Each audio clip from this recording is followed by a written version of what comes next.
When the dusty cowboy stumbled into the saloon, half the town laughed, including her. His hat was crooked, his boots worn, and his speech slurred like a man with nothing left. She called him trouble and turned away. But the next morning, the crowd went silent as the mayor introduced the town's new sheriff, an heir to the largest ranch in the county. The drunk cowboy she'd mocked was now the man holding the badge, and her gaze. The storm came without mercy. It rolled across the valley like judgment itself, swallowing the horizon in walls of dust and rage.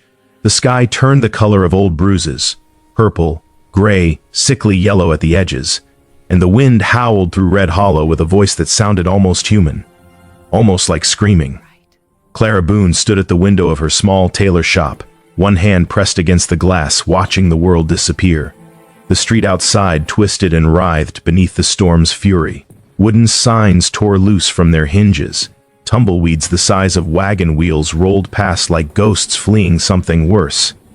Dust slammed against the buildings in waves, scratching at doors and windows like something trying to get in. She should have closed the shutters an hour ago, but something kept her there, watching. Maybe it was the emptiness, the kind that settles into a widow's bones after too many nights alone. Maybe it was the hope, foolish, desperate, that storms like this brought change. That when the dust cleared, Red Hollow might be different. Better. Or maybe she just wanted to see if anything could survive out there.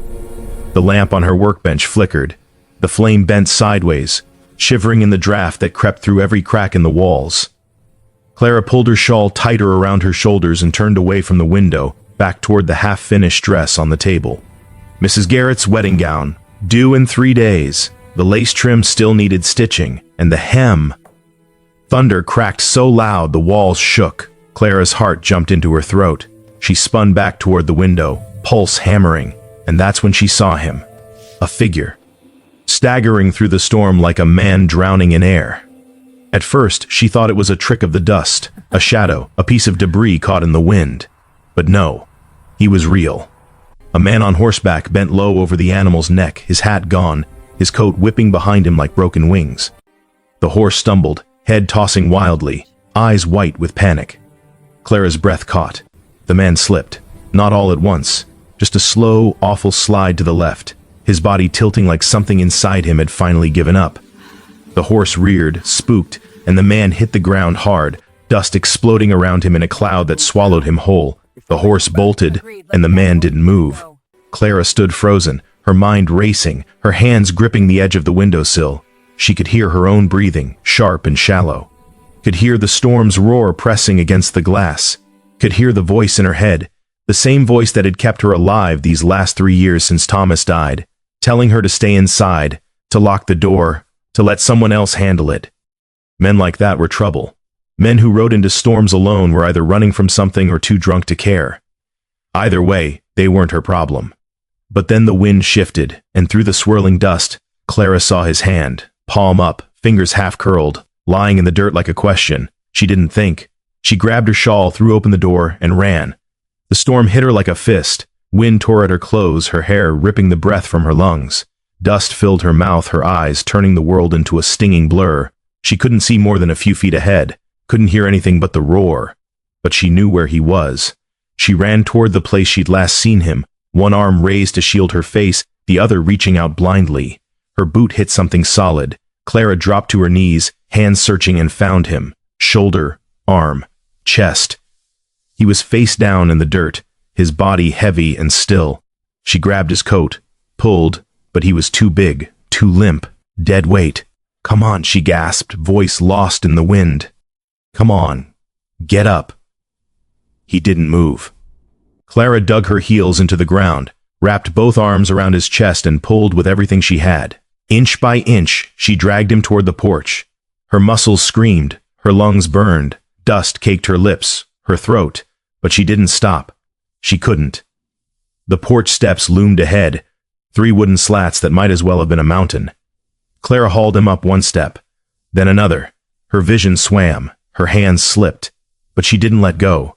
When she finally dragged him through the door and kicked it shut behind her, the silence hit like a thunderclap. Clara collapsed against the wall, gasping, her whole body shaking. The storm still raged outside, muffled now, distant. Inside, the lamp flickered its soft golden light across the floorboards, across the scattered spools of thread, across the man lying in a heap at her feet. For a long moment she just stared at him. He was filthy, mud caked into his hair, his beard, the lines of his face. His clothes, what she could see of them beneath the grime, were torn and stained, the kind of wear that came from hard travel, or hard living. His boots were scuffed almost smooth, his hands calloused and scarred. But it was his face that stopped her. Even covered in dust and blood, there was something about it. Something that didn't match the rest. The line of his jaw was too clean. His mouth, slack now in unconsciousness, had the shape of someone who'd once smiled easily, and his skin, beneath the dirt, pale, almost soft. Not the face of a man who spent his life in the sun. Clara's breath slowed. She crouched beside him, hesitant, and reached for his shoulder. Rolled him gently onto his back. His coat fell open. And that's when she saw it. A badge. Tarnished. Dented. Pinned crooked to the inside of his vest like something he'd tried to hide. Clara's heart stopped. A lawman. Or something that used to be. She stared at the badge for a long time, her mind spinning. The metal was old, scratched, the engraving almost worn away. But it was real. She'd seen enough badges in her life to know the difference. So what was a lawman doing riding into Red Hollow in the middle of a storm, half dead and stinking of whiskey? Clara's hand moved to his neck, fingers pressing just below his jaw, searching for a pulse. There, faint but steady. She let out a breath she didn't know she'd been holding. He was alive, for now. Clara stood, wiping her hands on her skirt, and looked around the small room. Her tailor shop wasn't meant for this. It was barely big enough for her workbench, her sewing machine, the bolts of fabric stacked against the walls. But in the back corner, behind a thin curtain, was a cot, the same one she'd slept on when Thomas first brought her to Red Hollow. Before they'd saved enough for the cabin out back. She hadn't used it in years. Clara crossed the room, pulled the curtain aside, and dragged the cot into the light. Dust rose from the old blanket. She shook it out, grabbed a pillow from the shelf, and turned back to the man. Getting him onto the cot took longer than dragging him inside. But eventually she managed. His head on the pillow, his boots hanging off the end, his chest rising and falling in slow, uneven breaths. Clara stood over him, arms crossed, studying his face in the lamplight. He looked younger now, without the strain of movement, without the weight of the storm pressing down on him. Maybe 30, maybe younger. Hard to tell with the beard. She knelt beside the cot and carefully unbuttoned his coat. Underneath, his shirt was soaked. Rain, sweat, maybe blood. She peeled it back, checking for wounds. A bruise, dark and ugly, spread across his ribs. Scrapes and cuts covered his arms, his hands, but nothing deep, nothing that wouldn't heal, except... Clara froze. On his shoulder, just below the collarbone, was a tattoo. Faded, old, but unmistakable. A crest. 2 crossed rifles beneath a star. The kind of mark that lawmen used to carry before the war. Before everything fell apart. Clara's throat tightened. She pulled his shirt back into place, buttoned his coat, and stood. This man wasn't just some drifter. He was something more. Something dangerous. And she'd just brought him into her home. Clara turned away, wiping her hands on her skirt again, and crossed to the window. Outside, the storm still roared. Dust pressed against the glass like a living thing, sealing them in. She should have left him out there. That's what anyone else in Red Hollow would have done. But Clara wasn't like anyone else in Red Hollow. She'd learned a long time ago that mercy wasn't a weakness. It was a choice, the kind of choice that cost you something, the kind that left scars. But it was the only choice that let you sleep at night. Clara turned back to the man on the cot. His face was still now, peaceful almost, the tension gone from his jaw. In sleep, he looked like someone who'd once been good, someone who'd lost his way. She knew that look. She'd seen it in the mirror often enough. Clara crossed to the workbench, dipped a rag in the water basin, and returned to his side. Carefully, gently, she began wiping the dirt from his face. The mud came away in dark streaks, revealing skin that was paler than she'd expected. His cheekbones stood out sharp beneath the grime.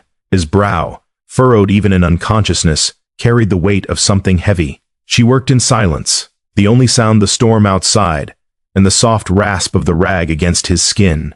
When she finished, she sat back on her heels and studied him.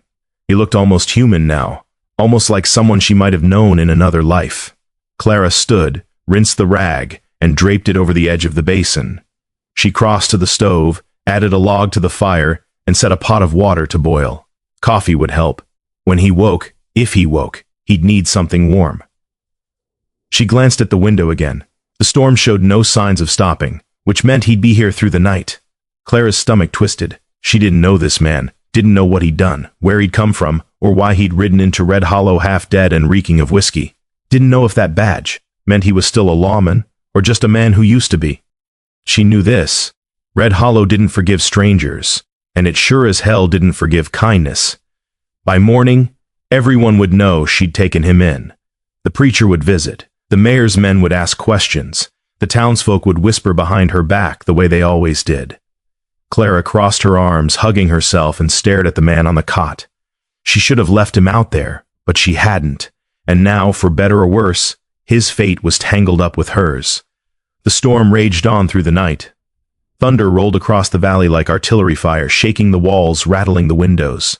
Rain hammered the roof in waves, mixing with the dust until it turned to mud that slid down the glass in thick, dark streaks. Clara didn't sleep.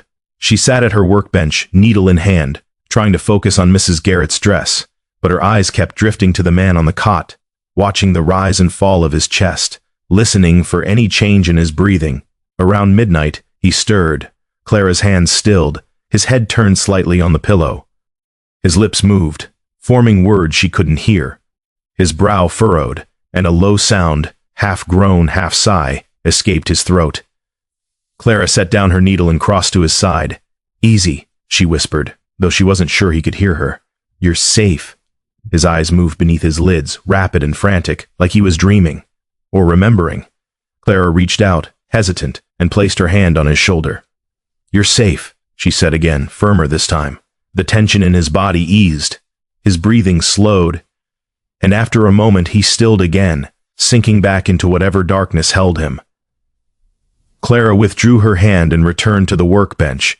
But she didn't pick up the needle. She just sat there, arms folded on the table, chin resting on her hands, and watched him sleep. Dawn came slowly, reluctantly, like it wasn't sure Red Hollow deserved another day. The storm broke just before sunrise. The wind died, the rain stopped, and the dust, thick and heavy, settled over the town like a burial shroud. Clara stood at the window, watching the gray light creep across the street. The town looked worse than before. Shutters hung crooked. Fences were down. A wagon lay overturned in the middle of the road, one wheel still spinning slowly. But Red Hollow was still standing. It always was. Behind her, the man on the cot stirred again. This time, his eyes opened. Clara turned. He stared at the ceiling for a long moment, blinking slowly, like he was trying to remember where he was. Then his gaze shifted, found the lamp, the workbench, the bolts of fabric, and finally landed on her. Their eyes met. Clara's breath caught. His eyes were blue, pale, almost gray like winter sky, and in them she saw something she hadn't expected. Shame. He opened his mouth to speak, but no sound came out. His throat worked, dry and rough. He tried again. His voice cracked. He coughed, winced, and pressed a hand to his ribs.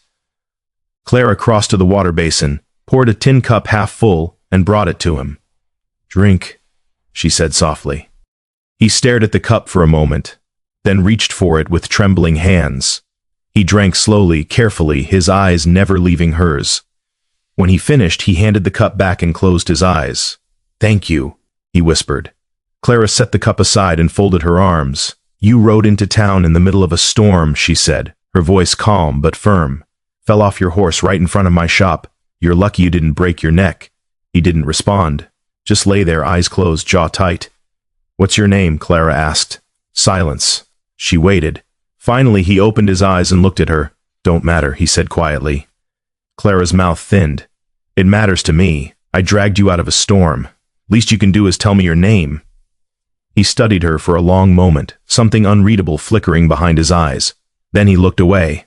"Just call me whatever you want," he said. "Won't be here long enough for it to matter." Clara's jaw tightened, but she didn't press. Not yet. She turned away, back toward the window, and looked out at the ruined street. "Storm's over," she said. "But you're not going anywhere today. Not in your condition." Behind her, she heard him shift on the cot. Heard the rustle of fabric, the creak of old wood. "I'll leave soon as I can," he said, his voice rough. "Don't want to be trouble." Clara's hands tightened on the windowsill. "Too late for that," she said quietly. And outside, as the morning light spilled across Red Hollow, the town began to wake. One by one, doors opened. Faces appeared in windows. Voices rose, low and wary, as neighbors stepped out onto their porches and surveyed the damage. And Clara knew with the kind of certainty that comes from living in a place where nothing stays secret, that by noon, everyone would know. The widow Boone had taken in a stranger, and in Red Hollow that was as good as a confession. The sun climbed higher, but it brought no warmth. Red Hollow woke to the aftermath like a body waking to bruises, slow, stiff, aching in places it didn't know could hurt. The storm had passed, but its fingerprints were everywhere. Shingles torn from roofs. Fences reduced to kindling. The old cottonwood near the church had split clean down the middle, one half lying across the road like a fallen giant. Clara stood on her porch, broom in hand, sweeping mud from the steps. The air smelled of wet earth and rust. Somewhere down the street, a hammer rang out, steady, rhythmic, as someone began repairs, life returning to its familiar pattern. But Clara could feel the eyes. Mrs. Garrett, 2 houses down, pretending to shake out a rug but glancing over every few seconds. Mr. Holloway across the way, leaning against his post, arms crossed, watching. Even the children who usually played in the alley had stopped their games to stare. They all knew. Word traveled fast in Red Hollow, faster than horses, faster than the wind. The widow had brought a stranger into her shop, kept him overnight, alone. Clara kept sweeping, her jaw tight, her movements deliberate. She wouldn't give them the satisfaction of seeing her rattled, wouldn't let them see the doubt creeping through her chest like cold water. Behind her, through the open door, she could hear him moving. Slow, careful sounds. The creak of the cot, the shuffle of boots on wood, a muffled grunt of pain. She'd checked on him twice since dawn. Brought him water, bread, a bowl of thin soup left over from yesterday. He'd eaten without speaking, eyes downcast, hands steady despite the tremor she'd noticed the night before. The tremor of a man who'd gone too long without a drink. Clara swept the last of the mud into the street and leaned the broom against the wall. She wiped her hands on her apron and glanced back through the doorway. He stood near the window now, one hand braced against the frame, looking out at the town with an expression she couldn't read. His profile was sharper in the daylight, clean lines beneath the beard, the kind of face that might have been handsome before whatever darkness had hollowed it out. He still wore the same clothes, stained, torn, smelling of sweat and dust and something sour she didn't want to name. But beneath the filth, she could see what she'd missed in the chaos of the storm. Quality. The coat was wool, thick and well-made, the kind that cost more than most men in Red Hollow earned in a month. The boots, despite the scuffs, were leather, real leather, not the rough-cut pieces most folks wore. Even his shirt, torn as it was, had buttons made of bone instead of wood. This man had money, or used to. Clara stepped back inside, closing the door softly behind her. The stranger didn't turn, just kept staring out at the street, his hand gripping the window frame like it was the only thing keeping him upright. "You should sit," Clara said, her voice quiet. "You're not steady yet." He didn't move. "I've been worse," he said, his voice low, rough around the edges. Clara crossed her arms. "That doesn't mean you're fine now." A long silence stretched between them. Outside, the hammer kept ringing. A woman's voice called to a child, life moving forward, indifferent. Finally, the stranger turned. His pale eyes met hers, and again she saw that flicker of something beneath the surface. Shame, regret, maybe both. "Why'd you do it?" he asked. Clara frowned. "Do what? Bring me in." He gestured vaguely toward the door. "You didn't know me. Could have left me out there. Would have been easier." Clara held his gaze. "Would it?" He looked away. "In this town," he said quietly, "easier's usually smarter." Clara's mouth tightened. She moved past him, toward the workbench, and began folding the fabric she'd left out overnight. Her hands moved automatically, smoothing creases, aligning edges. "Maybe I don't do smart," she said. "Maybe I just do what's right." Behind her, she heard him shift. Heard the faint exhale that might have been a laugh or might have been something sadder. Right gets you killed in places like this, he said. Clara's hands stilled. She turned to face him, holding a length of pale blue cotton against her chest like a shield. Then I guess I'll die doing something that matters, she said evenly. The stranger stared at her for a long moment. Something changed in his expression. Softened maybe, or broke open just a fraction. He opened his mouth like he wanted to say something, but the words didn't come. Instead, he turned back to the window. You don't know what you've done, he said, so quietly she almost didn't hear it. Clara set down the fabric and crossed her arms. Then tell me. He shook his head. Doesn't matter. You keep saying that, Clara said, her voice sharper now, but I'm the one who's going to pay for it when this town decides I've committed some kind of sin by showing you mercy. So yeah, it matters to me. The stranger's shoulders tensed. His hand on the window frame tightened until his knuckles went white. For a moment Clara thought he might actually answer, but then footsteps echoed on the porch outside. Heavy, deliberate. 3 sharp knocks rattled the door. Clara's stomach dropped. The stranger stepped back from the window, his hand moving instinctively toward his hip, toward a gun that wasn't there. His eyes, sharp now, locked onto the door. Clara moved between him and the entrance, her heart hammering. Stay here, she whispered. She crossed to the door and opened it just enough to see who stood on the other side. Pastor Grimm, tall, thin as a fence post, dressed in black that made his pale skin look almost gray. His eyes were dark and deep-set, the kind that saw everything and forgave nothing. He held his hat in both hands, fingers worrying the brim. Mrs. Boone, he said, his voice smooth as oil. Good morning. Clara forced a smile she didn't feel. Pastor. His gaze moved past her, into the shop, searching. She shifted slightly, blocking his view. Quite a storm last night, the pastor continued, his tone pleasant, conversational. I wanted to check on my flock, make sure everyone weathered it safely. Kind of you, Clara said. I'm fine, shop's fine, just cleaning up. Pastor Grimm's eyes returned to hers. He smiled, but it didn't reach his eyes. I heard you had some excitement, he said. A man collapsed in the street during the storm. Clara's pulse quickened, but she kept her face calm. That's right, she said. He was hurt. I brought him inside. The pastor's smile thinned. And he's still here. It wasn't a question. Clara met his gaze steadily. He needed help. I see. Pastor Grimm glanced past her again, and this time Clara didn't move. Let him look. Let him see she wasn't ashamed. Mrs. Boone, the pastor said slowly, his voice dropping lower, more intimate. You're a good woman. A godly woman. I know you mean well. But, he paused, choosing his words carefully. Mercy can be dangerous, especially when extended to the wrong people. Clara's jaw tightened. And who decides who the wrong people are, Pastor? His smile vanished. The Lord does, he said quietly. And those of us who serve him. Silence pressed between them, thick and suffocating. Finally, Pastor Grimm placed his hat back on his head and stepped back. I'll pray for you, Mrs. Boone, he said, that your kindness doesn't lead you astray. He turned and walked down the steps, his black coat trailing behind him like a shadow. Clara stood in the doorway, watching him go, her hands trembling. When he disappeared around the corner, she closed the door and leaned against it, eyes shut, trying to steady her breathing. That the preacher? Clara's eyes snapped open. The stranger stood a few feet away, arms crossed, expression unreadable. She nodded. He'll tell the others, the stranger said. He already has, Clara replied. That's why he came. The stranger's jaw worked. He turned away, raking a hand through his dirty hair. I need to leave, he said. You can barely stand. Doesn't matter. Stop saying that. Clara's voice cracked, louder than she intended. She pressed a hand to her forehead, forcing herself to breathe. Just stop. The stranger looked at her, something like surprise flickering across his face. Clara lowered her hand and met his gaze. You're not leaving, she said quietly. Not today. Not until you're strong enough to ride without falling off your horse again. Why? The question came out raw, almost desperate. Why does it matter to you?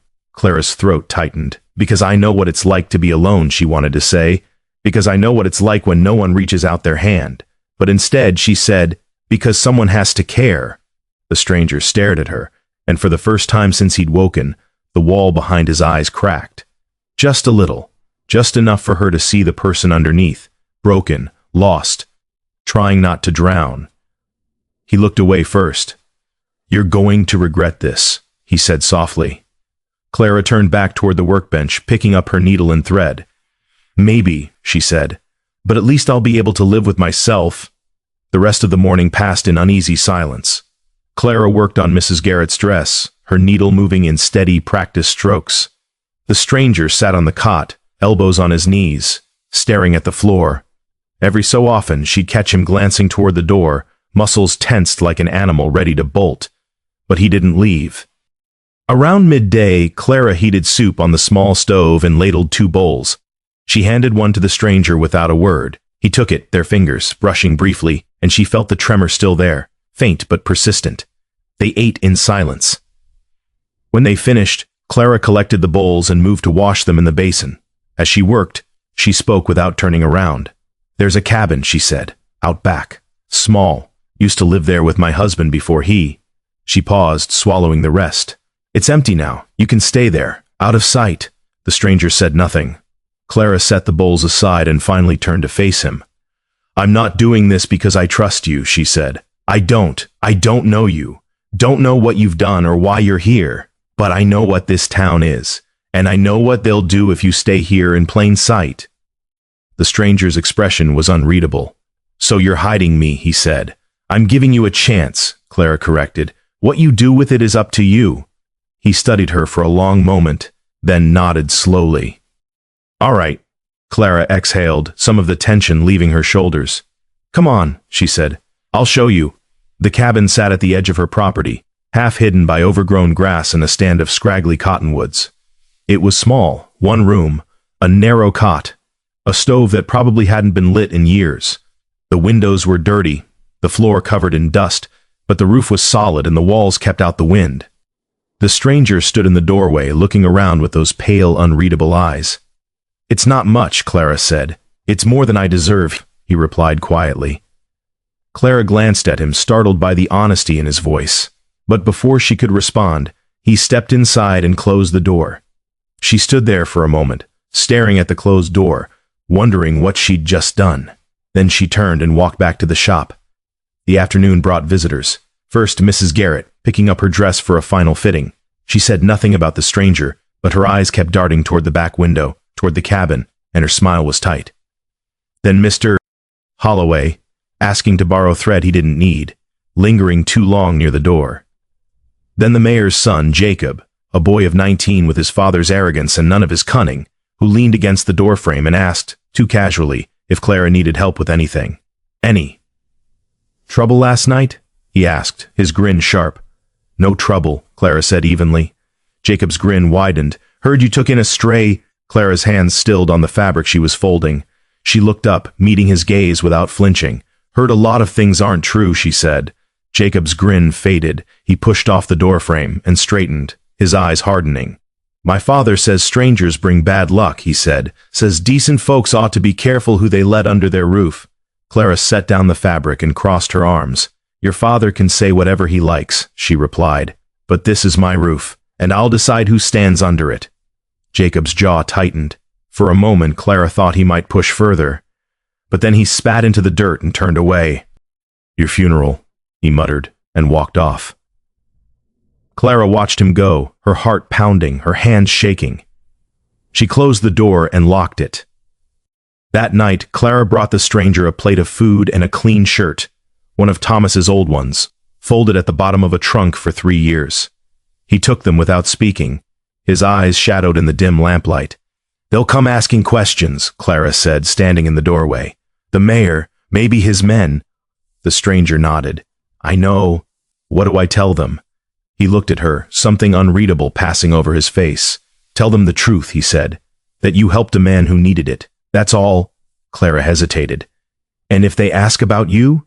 Who you are?" The stranger's mouth twitched, almost a smile. "Tell them you don't know," he said. "Because you don't." Clara's chest tightened. She wanted to argue, wanted to demand answers, but the exhaustion in his eyes stopped her. Instead, she nodded. "Get some rest," she said. She turned to leave, but his voice stopped her. "Mrs. Boone." She looked back. "Thank you," he said quietly, "for all of it."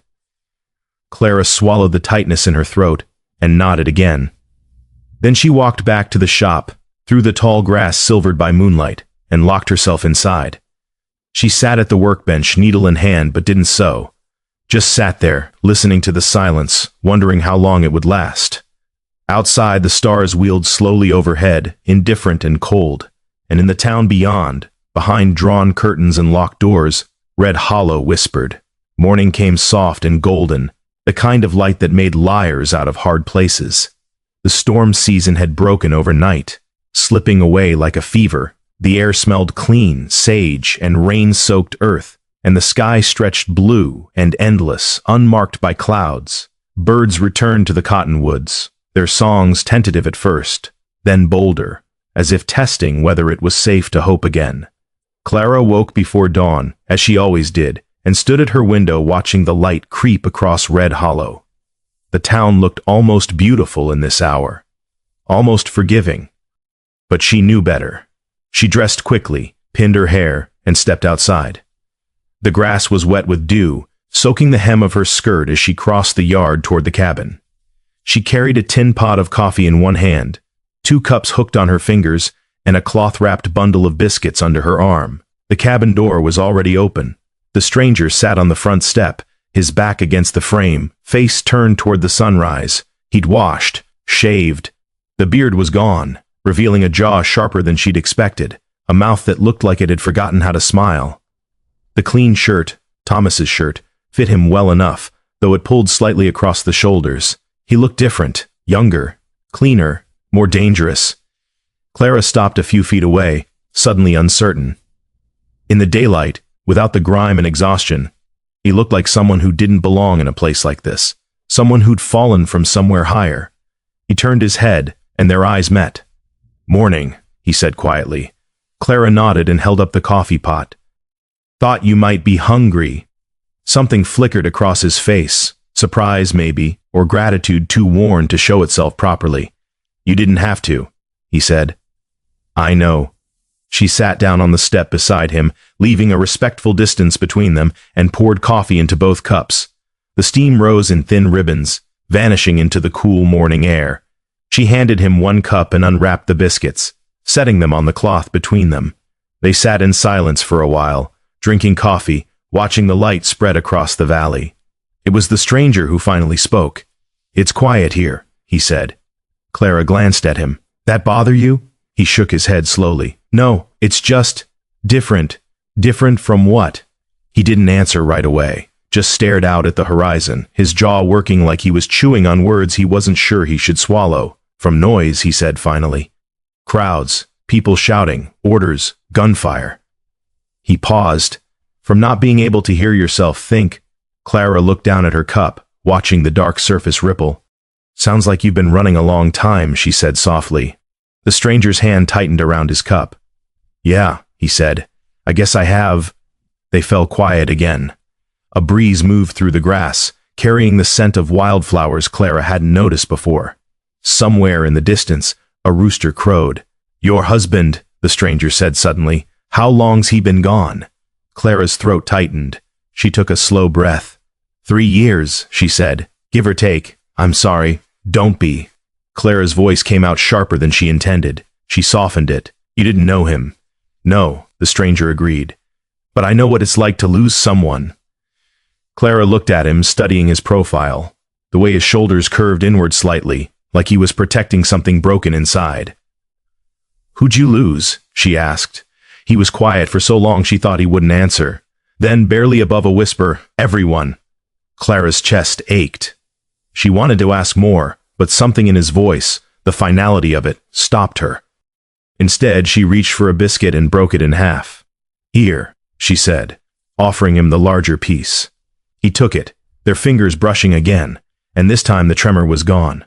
They ate in silence as the sun climbed higher, turning the world warm and gold. The days that followed settled into a rhythm neither of them had planned. Clara woke early, made coffee, brought it to the cabin. The stranger, who still hadn't told her his name, would already be awake, sometimes sitting on the step, sometimes standing in the grass staring at nothing. They'd drink coffee together, sometimes talk, sometimes not. Then Clara would return to the shop and he'd disappear into the work she'd started leaving for him. It began with the porch. Clara had mentioned offhand that the boards were rotting, that she'd been meaning to fix them but hadn't found the time. The next morning when she brought coffee, the stranger was already on his knees, prying up the bad boards with a rusted crowbar he'd found in the shed. "You don't have to," Clara started. "I know," he said, not looking up, "but I'm here. Might as well be useful." So she let him work, and he was good at it. Better than good. His hands moved with confidence, precision, measuring twice, cutting once, fitting the new boards so tight there wasn't a gap. He worked without complaint, without hurry, the kind of steady focus that came from discipline. Military, Clara thought. Or law. She didn't ask. By the end of the second day, the porch was solid, stronger than it had been in years. The stranger stood back, wiping sweat from his forehead, and nodded once, satisfied. Clara stepped out onto it, testing her weight, and smiled. "Thank you," she said. He shrugged. "It's nothing." "It's not nothing," Clara insisted. "It's more than anyone else in this town would have done." The stranger looked at her, something unreadable in his eyes, then turned away and started collecting his tools. After the porch came the fence. The old split rail that ran along the edge of her property had been leaning for months, half the posts rotted through. Clara had gotten used to it, just another thing on the long list of repairs she couldn't afford. But the stranger noticed. One afternoon she looked out the window and saw him in the yard, shirt sleeves rolled to his elbows, digging new post holes with a shovel. His movements were methodical, economical, no wasted motion. Clara watched him for a long time, thread forgotten in her hands. There was something almost meditative about the way he worked, like he was building more than a fence, like he was putting something back together inside himself, one post at a time. By sunset, the fence was straight again. The stranger stood in the tall grass, hands on his hips, looking at what he'd built. The light caught the edges of him, shoulders, jaw, the line of his profile, turning him gold in shadow. Clara stepped outside, carrying 2 cups of water. "You'll work yourself to death," she said, handing him one. He drank deeply, wiping his mouth with the back of his hand. "Better than the alternative," he said. Clara frowned. "What alternative?" He looked at her, and for a moment the wall behind his eyes dropped. Sitting still, he said quietly. "Thinking too much." Clara's chest tightened. She knew that feeling. Knew it better than she wanted to. "Well," she said softly, "fence looks good." The corner of his mouth twitched. Not quite a smile, but close. "Yeah," he said, "it does." The evenings became theirs. After supper, which Clara started bringing to the cabin instead of making him come to the shop, they'd sit on the porch steps and watch the sun go down. The sky would turn orange, then pink, then deep purple, and the stars would begin to appear, one by one, like promises whispered in the dark. They talked, not about the past, not about who he was or why he'd come, but about small things, safe things, books Clara had read, songs the stranger half remembered, the way the valley looked in winter, the taste of coffee brewed strong enough to stand a spoon in. Clara laughed more in those evenings than she had in 3 years, and the stranger, slowly, carefully, began to soften. One night Clara told him about Thomas, how they'd met, how he'd courted her with wildflowers and terrible poetry, how he'd promised her a big house on a hill and delivered a cabin with a leaky roof. "But he tried," she said, her voice thick. "He really tried." The stranger nodded, staring out at the dark horizon. "That's all anyone can do," he said quietly. Clara looked at him. "You ever been married?" He shook his head. "Close?" A long pause. "Once," he said finally. "Long time ago." "What happened?" His jaw tightened. "I chose wrong." Clara waited, but he didn't elaborate. "Chose wrong how?" she asked gently. The stranger's eyes stayed fixed on the horizon. "Chose duty over her," he said. "Thought I was doing the right thing. Thought I was being noble." He let out a bitter laugh. "Turned out I was just being a coward." Clara's throat ached. She wanted to reach out to touch his hand to tell him she understood, but something held her back. "You ever see her again?" she asked instead. He shook his head. "She married someone else. Someone better." He paused. "Someone who stayed." The silence that followed was heavy, but not uncomfortable. It was the kind of silence that held space for grief. Finally, Clara spoke. "You staying now?" The stranger turned to look at her, his pale eyes catching the last of the light. "I don't know," he said honestly. "Don't know if I know how." Clara held his gaze. "Maybe," she said softly. You just start with tomorrow. And then the day after that. And you keep going until it feels like something other than running. The stranger stared at her for a long moment. Then, slowly, he nodded. Yeah, he whispered, maybe. The children were the first to change. They'd been wary at first, watching the stranger from a distance, whispering behind their hands. But children have short memories for fear when kindness shows up. It started when little Emma Holloway's ball rolled into Clara's yard. The girl stood at the fence, too scared to come closer, her eyes wide. The stranger, working on the shed door, saw her. He picked up the ball, walked to the fence, and held it out. This yours? He asked. Emma nodded, mute. He smiled, just a little, just enough, and handed it over. Better hold on to it, he said gently. Might roll away again. Emma took the ball, clutching it to her chest, and stared up at him with something like wonder. Thank you, mister, she whispered. Then she ran. But the next day she came back, this time with her brother. They stood at the fence, watching the stranger work, their curiosity stronger than their fear. What are you building? The boy asked. The stranger glanced up. Fixing the door. Got loose hinges. Can we watch? He hesitated, then shrugged. If you want. So they watched. And the day after that, they brought friends. Soon, there were 4 children sitting in the grass near the cabin, asking questions, fetching tools, laughing when the stranger made a dry joke they didn't quite understand but found funny anyway. Clara watched from the shop window, her hands still on the fabric, her heart doing something strange in her chest. The stranger was good with them. Patient, kind. He didn't talk down to them or shoo them away. Just let them be part of the work, part of the moment. And for the first time since he'd arrived, he looked almost at peace. But not everyone in Red Hollow saw it that way. Pastor Grimm visited again. This time he didn't knock. Clara looked up from her sewing to find him standing in the doorway, his tall frame blocking the light. Mrs. Boone, he said, his voice cold. We need to talk.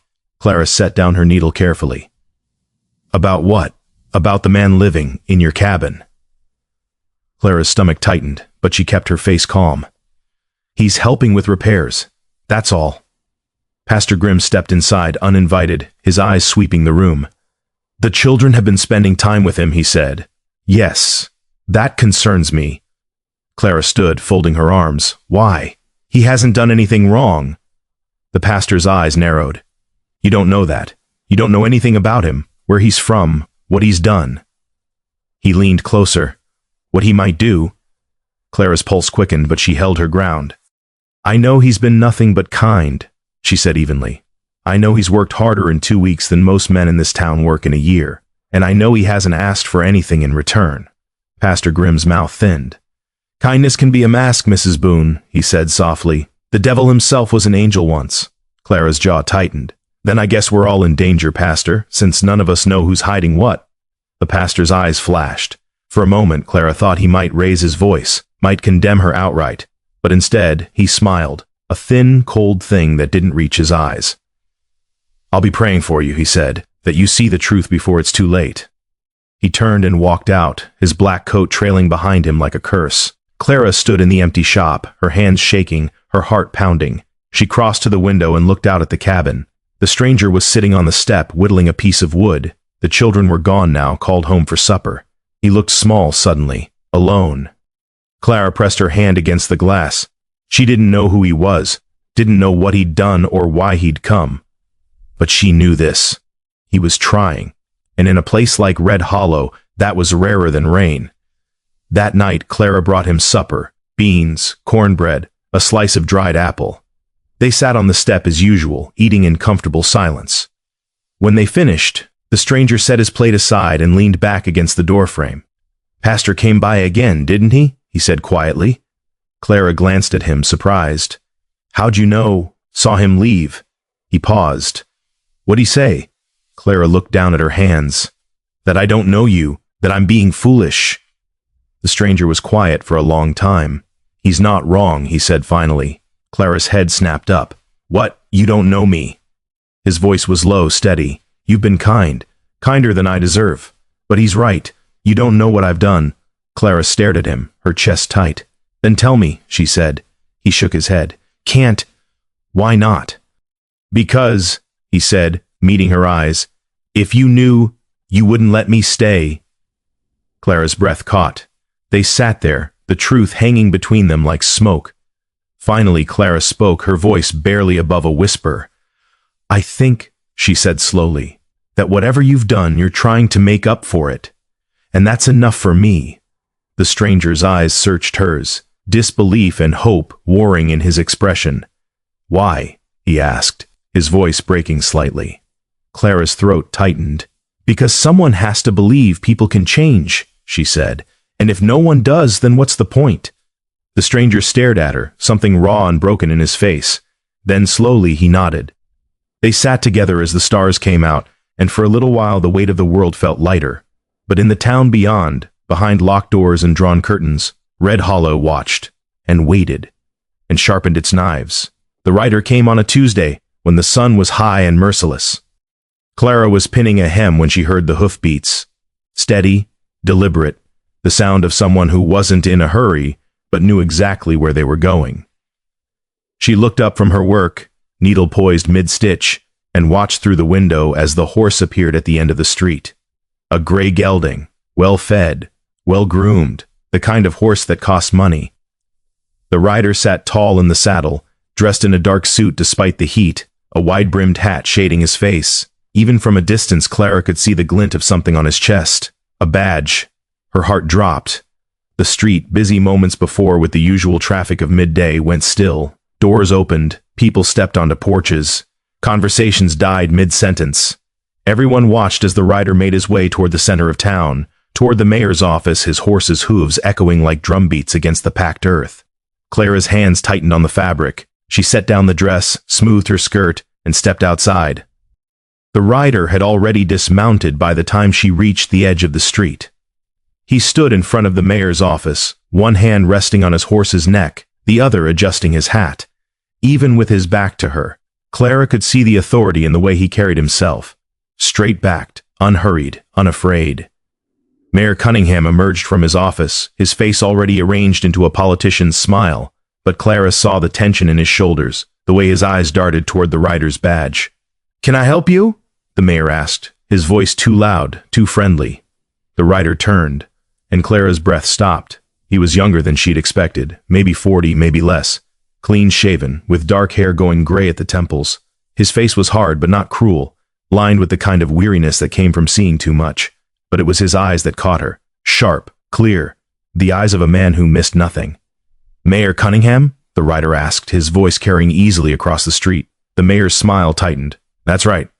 The rider reached into his coat and pulled out a folded document. "I'm Marshal Davis, out of the Capitol. I'm here on official business." The mayor's face went pale. "Official business?" he repeated, his voice cracking slightly. Marshal Davis unfolded the document, glanced at it, then looked back at the mayor. "I'm looking for Sheriff Elias Mercer," he said. "He was supposed to arrive 3 weeks ago to take up his post. Never showed. I'm here to find out why." The street erupted in whispers.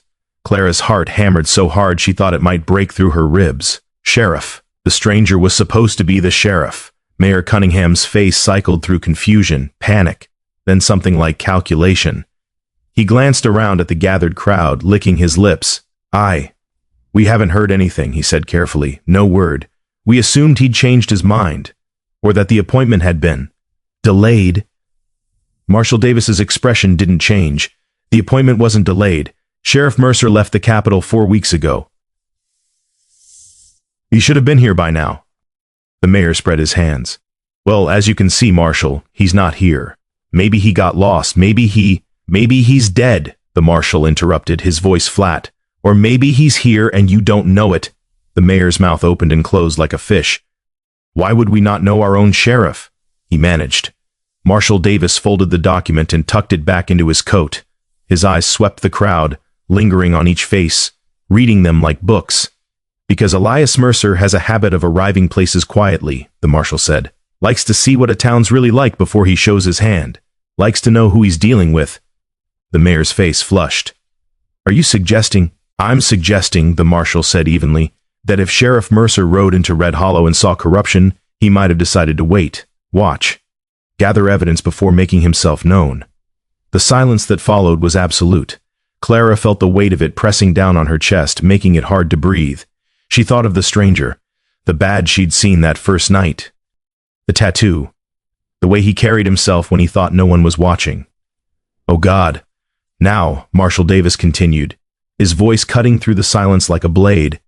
I'm going to ask this once, and I expect honest answers. Has anyone in this town seen a stranger in the last few weeks? Man in his 30s, tall, light eyes, traveling alone. The crowd shifted uncomfortably. Clara's pulse roared in her ears. She should speak, should say something, yeah. The voice came from across the street. Jacob Cunningham stepped forward, his young face twisted with something ugly and eager. The widow Boone took in a stranger, he said, pointing. Few weeks back, during the storm. He's been living in her cabin ever since. Every eye turned to Clara. She felt the weight of their stares like hands pushing her down, down, down. Marshall Davis's gaze found her, sharp and assessing. That true, ma'am? He asked. Clara's throat was dry. She forced herself to nod. Yes, she said, her voice steadier than she felt. I helped a man who collapsed during the storm. He's been staying in my cabin, working on repairs. The marshal's expression didn't change, but something flickered behind his eyes. This man have a name? Clara swallowed. He never said. A murmur rippled through the crowd. Never said, the marshal repeated slowly. And you didn't ask? I did, Clara said. He didn't answer. Marshall Davis studied her for a long moment, then nodded once. I'd like to meet this man, he said. It wasn't a request. Clara led him through the town in silence, her heart hammering with every step. Behind them the crowd followed, Mayor Cunningham, Pastor Grimm, Jacob, and what felt like half of Red Hollow. Their footsteps echoed like an execution march. Clara's mind raced. If the stranger really was the sheriff, if he'd been lying to her this whole time, then everything she thought she knew was wrong. But if he wasn't lying, if he'd been hiding because he was afraid or ashamed or broken, then bringing the marshal to him was a betrayal. Either way, she'd made a choice, and there was no taking it back. They reached her property, and Clara's steps slowed. The cabin sat quiet in the afternoon sun, the door closed, no smoke from the chimney. For a moment, she thought maybe he was gone. Maybe he'd seen the marshal arrive and run. But then the door opened, and the stranger stepped out.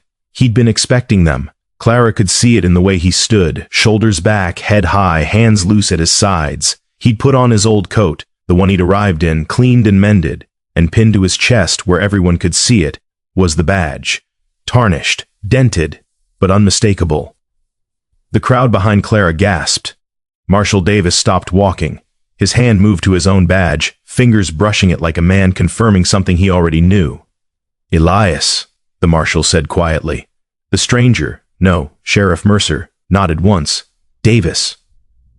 The two men stared at each other across the yard, and Clara felt like she was watching something she wasn't supposed to see, something private and heavy.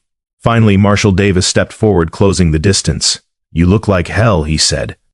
Mercer's mouth twitched. Feel worse? Where have you been? Mercer glanced past the marshal, at the crowd gathered behind him. His eyes found Clara, held for a moment, then moved on. Here, he said simply. Watching what? Everything. Mercer's voice was flat, tired. The mayor's books, the way money moves through this town. Who's getting rich and who's getting buried? He paused. Wanted to know what I was walking into before I put on the badge for real. Marshall Davis's jaw tightened. You could have sent word. I could have, Mercer agreed. But then you would have sent help. And I didn't want help. I wanted truth. The marshal exhaled slowly, shaking his head. You're a damn fool, Elias. Yeah, Mercer said quietly. I know. Behind them, Mayor Cunningham pushed forward, his face red. Now wait just a minute, he blustered. If this man is the sheriff, why the hell has he been skulking around like a criminal? Why the lies?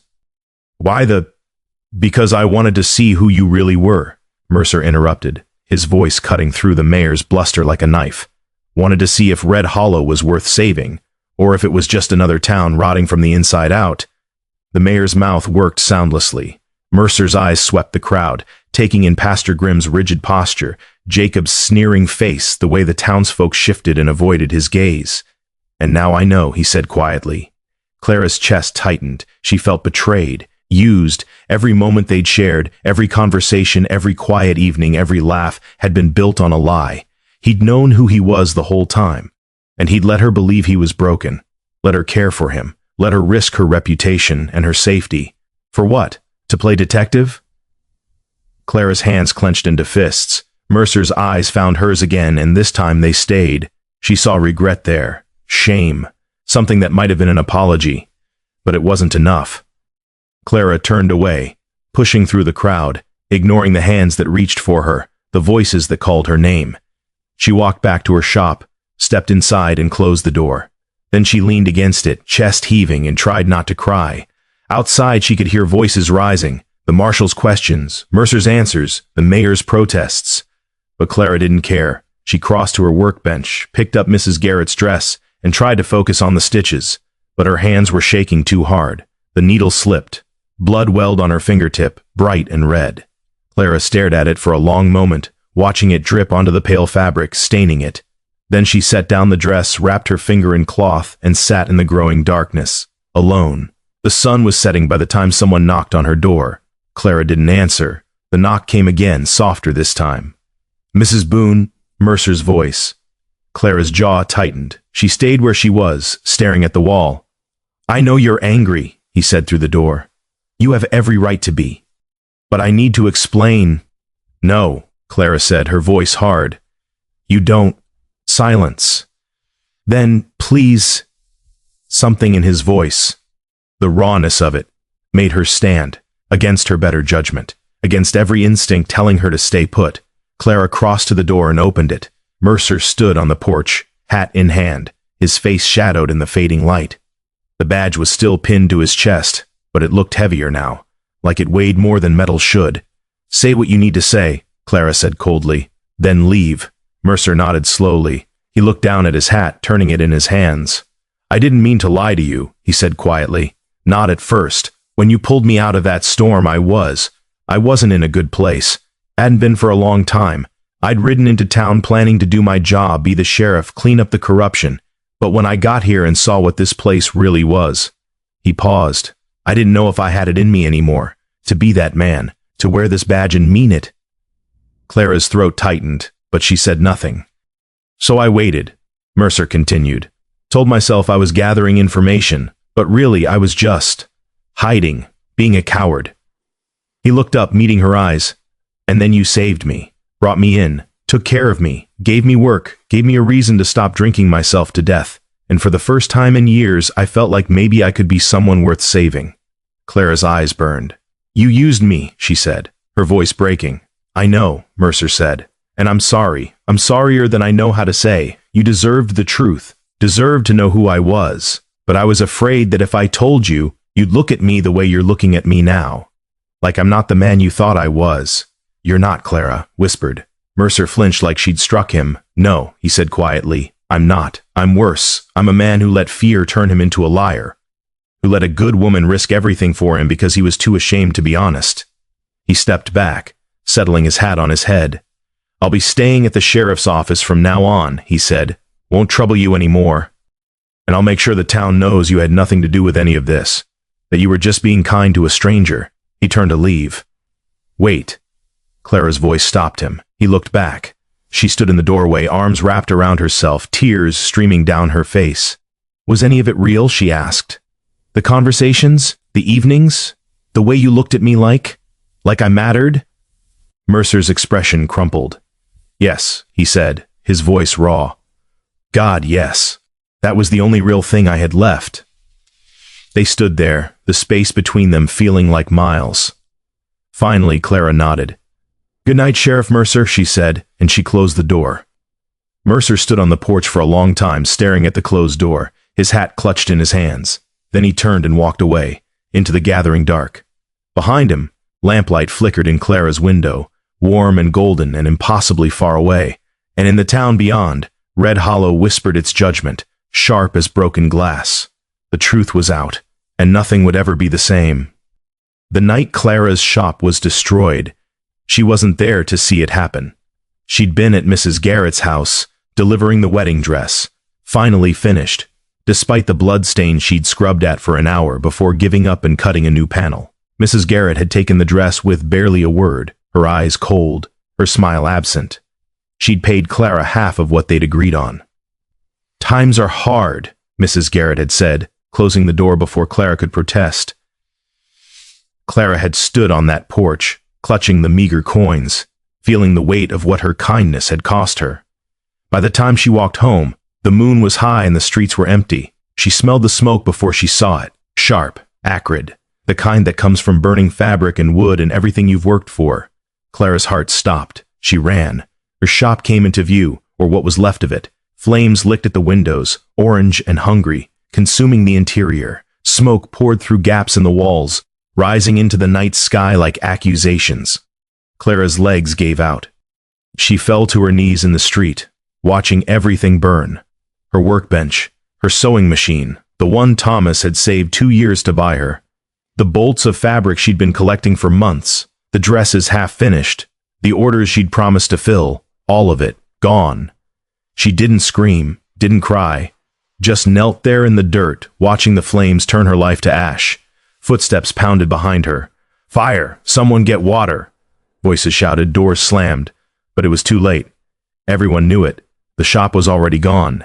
They came anyway, carrying buckets, forming lines, throwing water that hissed and steamed and did nothing. Clara watched them through a haze, watched Mr. Holloway's grim face, watched Pastor Grimm's clasped hands, his lips moving in silent prayer, watched Mayor Cunningham standing at the back, arms crossed, expression unreadable. No one looked at her. No one asked if she was all right. They just fought the fire so it wouldn't spread, so it wouldn't take their homes too. When the flames finally died, leaving only smoking ruins and the skeleton of walls, the crowd dispersed, drifted back to their houses, their safe, intact houses. Clara remained kneeling in the street. The moon had moved. Hours must have passed, though she couldn't remember them. A coat settled around her shoulders. She looked up. Mercer stood beside her, his face smudged with soot, his eyes reflecting the dying embers. He'd been there the whole time, she realized, fighting the fire, trying to save what couldn't be saved. "Come on," he said quietly, offering his hand. Clara stared at his hand like she didn't recognize what it was. "Mrs. Boone," he said again, softer. "Clara, you can't stay here." "I don't have anywhere else," she whispered. "Yes, you do." He crouched in front of her, his eyes level with hers. "The cabin. It's still standing. It's yours." Clara's throat closed. "I can't," she managed. "You can. You will." His voice was firm now, the sheriff's voice. "You need rest. I need my shop." The words tore out of her, ragged and raw. "I need my work. That's how I eat. That's how I survive. Without it, She couldn't finish. Mercer's jaw tightened. He looked at the ruins, then back at her. "I'm going to find who did this," he said. Clara laughed, a bitter, broken sound. "What does it matter? They already won." "It matters," Mercer said fiercely. "It matters because this is wrong. Because you didn't deserve this. Because—" He stopped, his hands clenching into fists. Clara looked at him, really looked at him, and saw something she hadn't expected. Rage, not the hot, explosive kind, the cold, controlled kind. The kind that burned slow and didn't stop until everything was ashes. "This is my fault," he said quietly. Clara shook her head. "No." "Yes." His voice was flat, final. "They did this because of me, because you helped me, because this town saw you show me mercy and decided you needed to be punished for it." Clara's eyes burned, but no tears came. She was too empty for tears. "Then you were right," she said. "About Red Hollow. It's rotten, all the way through." Mercer stood, his coat sliding off her shoulders. He picked it up and draped it over her again, this time pulling it tighter. "Come on," he said. "Please." This time Clara took his hand. He pulled her to her feet, steady and careful, and led her away from the ruins. They walked in silence through the empty streets, past darkened windows and locked doors, past people who'd watched her shop burn and done nothing to stop it. When they reached the cabin, Mercer opened the door and lit the lamp. The space was exactly as he'd left it, neat, sparse, the cot made with military precision. He gestured to it. "It's yours," he said. "I'll sleep at the office." Clara stood in the doorway, too tired to argue. "Why are you doing this?" she asked. Mercer looked at her, something broken in his eyes. Because you didn't leave me in the storm, he said simply. Then he tipped his hat and walked back into the night. Clara stood alone in the cabin, wrapped in his coat, surrounded by the smell of smoke and loss. And finally she cried. Morning came gray and cold, the sky heavy with clouds that threatened rain but wouldn't deliver. Clara woke on the cot, still dressed, her eyes swollen and her throat raw. For a moment she didn't remember. Then it crashed over her. The fire, the shop, the ashes, everything gone. She lay there, staring at the ceiling, and felt the weight of it pressing down on her chest. What now? No shop, no income, no orders to fill. Just debts she couldn't pay and a town that had made its judgment clear. A knock at the door pulled her from the spiral. Clara sat up slowly, every muscle aching. She crossed to the door and opened it. A basket sat on the step. Bread, cheese, apples, a jar of preserves, no note. Clara looked around, but the yard was empty. Whoever had left it was already gone. She picked up the basket, brought it inside, and set it on the small table. Then she sat down and stared at it. Someone had brought her food. In a town that had burned her shop, someone had shown kindness. Clara's hands trembled as she broke off a piece of bread.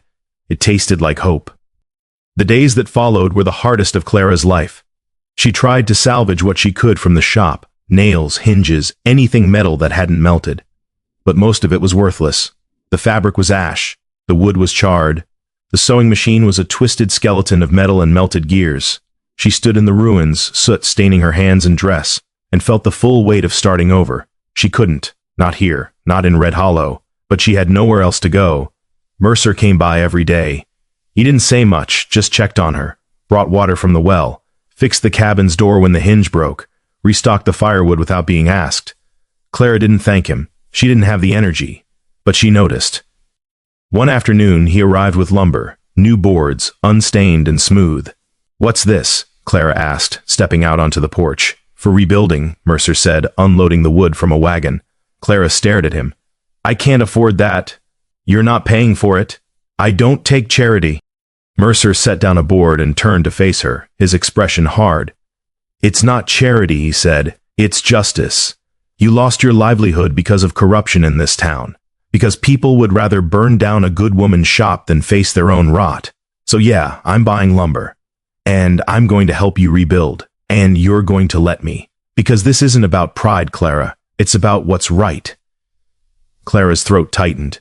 She wanted to argue, wanted to tell him to take his lumber and his guilt and leave her alone. But she was so tired of fighting, of surviving, of pretending she didn't need help. "Fine," she whispered. Mercer nodded once and went back to unloading. They worked in silence. Rebuilding didn't happen quickly. The foundation of the old shop was unstable, cracked by the heat. They had to tear out the damaged sections before they could start fresh. It was slow, backbreaking work, hauling debris, digging new post holes, mixing mortar.